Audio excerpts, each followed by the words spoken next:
they know that they're in it. So it isn't a dynamic that follows shows. It's very specific to the show. Right. And a few others, I'm sure, have the same. I'm sure.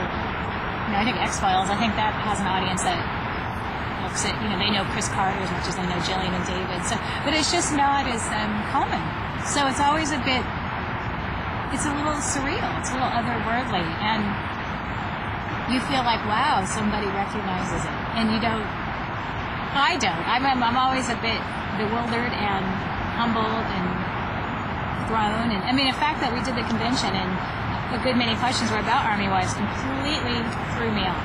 I expected them all to be about Xena because that's the show we're here for. That's what we're all celebrating. We've all come together.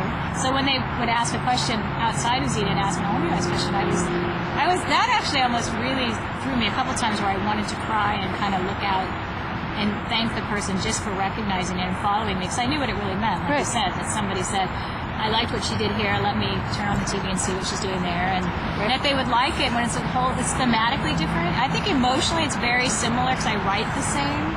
No matter what I'm writing, you're going to have the same supposedly close to the same emotional reaction. Right. So I think it is like a lot of, the transfer. Like the finale in Army Wives is not far from When Fates Collide in that it's very emotional and gut-wrenching, and it's about love and belief systems and the whole terrorist thing happening, and you live for today and carpe diem, and it's very similar thinking. But there's got to be a word for it, but the word isn't big enough.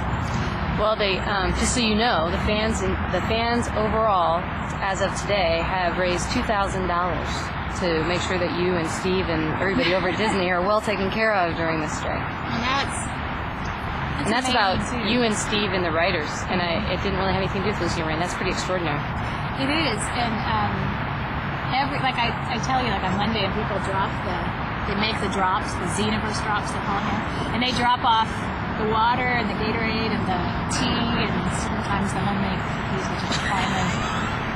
I gotta tell you, the cookie story is I work Buena Vista, and there's 3 gates. There's Buena Vista, Riverside, and Alameda. You cover every gate. Originally, it was to hopefully the Teamsters would not cross if they see a physical person, and Teamsters can honor your picket line, but there has to really be someone. It can't be in theory. Right. You're on strike. So we would get some gates, people off at 4 and 5 in the morning, hoping the Teamsters would be our brothers and sisters in this fight. And we were there, and I kept hearing about cookies. I mean, I literally would hear it. Oh, because Bill, his other Bill.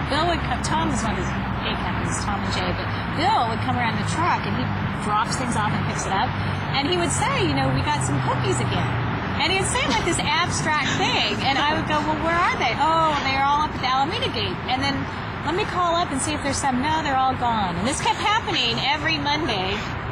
And then we'd hear, well, we got those homemade cookies again. And he's handing me water. And I'm going, no, there's something missing here. Do you think at all a cookie could make its way to me? Is there any chance a cookie could walk down from one gate to my gate? It was really hilarious. And he said, okay, Captain, I'll try to get him next time.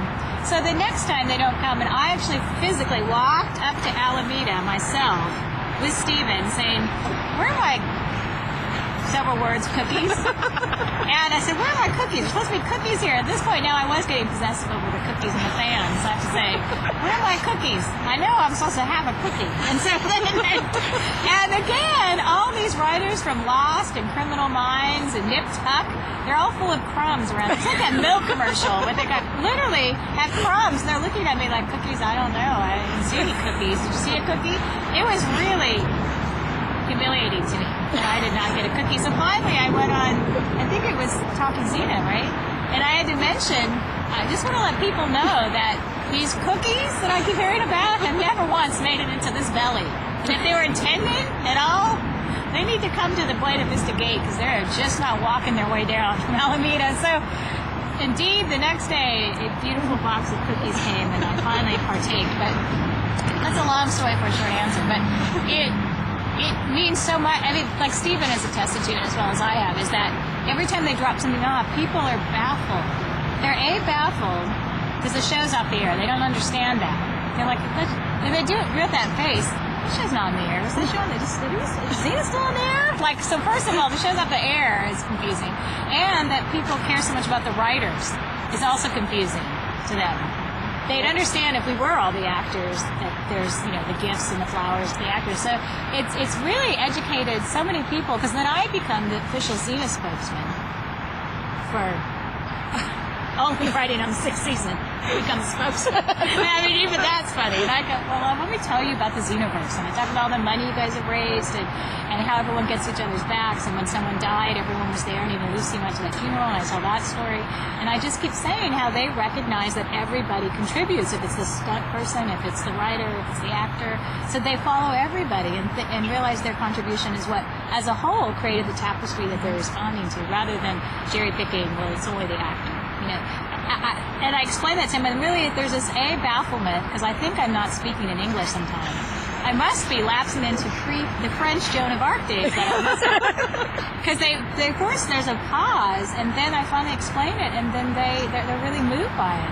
I mean, the only other fandom that's really showing up is the Fans for Writers. Have you heard of them? Mm-hmm. Yep. They drop off a lot of things from them, and Criminal Minds has got a beautiful fan base, and so does Lost has shown up. But otherwise, but I think J.J. Abrams and Carlton Cuse are kind of media stars in their own way. They're big mentors to the business and to me. So this show doesn't feel like it has that big of a name to it, I guess you'd say, because it's off the air. So when they compare Xena to Lost, and Xena's actually outdone Lost now at this point, and she's given more things and shown up more, it's really enlightened them about what fandom can be, the good of fandom, as opposed to the negative comments you can hear. That they really recognize what's been done. So. Okay, well, one last question, and this will be the last one. So, I don't know how to slow myself down. No, that's all right. So what's left? So, what's next for Catherine Pouget? Well, right now, it's all about, I have to say, it's all about Army Wives. My movie Valentine's Day, Gary Marshall's directing it, and it looks like that's going to start shooting, so that'll be exciting. Have another film in it.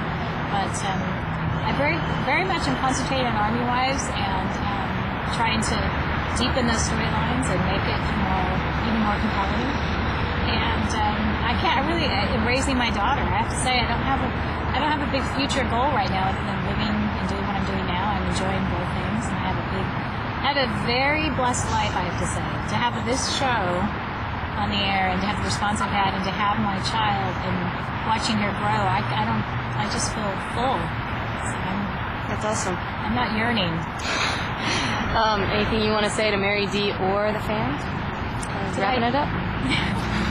Did I just send the big? No, give it to Mary D.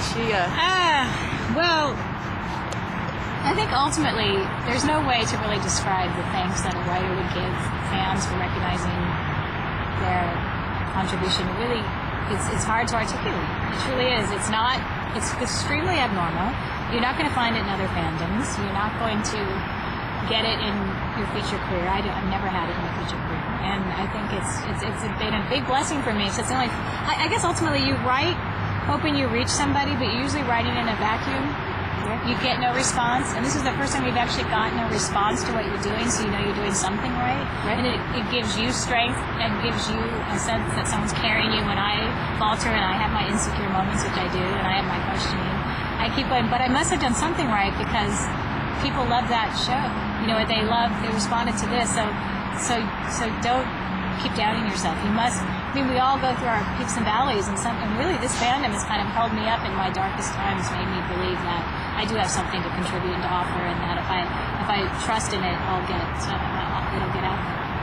Well, thank you, and thank you for doing the interview, and thank you. It's fun. All right.